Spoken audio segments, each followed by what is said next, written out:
So 1 ounce of gold is now around $5,000, and the price has increased by over 70% over the last year. Now the question is, should you or I invest in gold? Well, this video will give you 5 reasons why I do not invest in gold. Number 1, the returns. So for context, over the last 10 years, the S&P 500 has returned about 13% per year, whereas gold has returned about 15%. So gold has beat the S&P 500 by a little bit. However, gold doesn't even keep up with my own portfolio. So for context there, my returns typically range between 15 and 50% per year. And I've been able to do that over the last 10 years. So long story short, gold doesn't even keep up with my own portfolio. Number 2, gold is considered an unproductive asset. So what does unproductive means? Well, it means that it doesn't have multiple streams of revenue. Gold is just gold. It's just one thing, kind of like a crypto coin. I invest in businesses. Sure, they're stocks, but I look at them as businesses, and a good business should have multiple streams of revenue. That way, if one revenue stream kind of falls behind, the other revenue streams keep the business moving, and that creates a much safer investment. Whereas with golds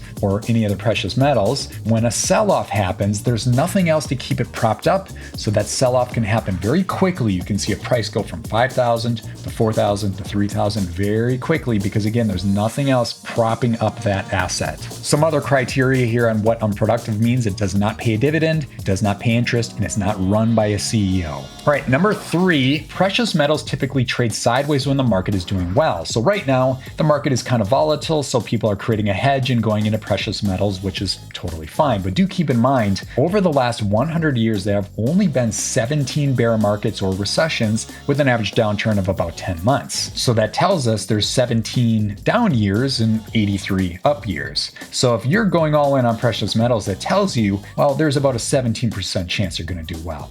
Number 4, and this relates to number 3 a little bit, which is precious metals can be a hedge against systematic risk. So not just a hedge against inflation or the US dollar, but really a much bigger picture. And what that means is when countries slow down or stop printing money, that's when precious metals can take off. But the question is, will countries stop printing money altogether? The answer is no. When this market really starts taking off again, we can see our stocks going up. At the same time, we could see our precious metals going down.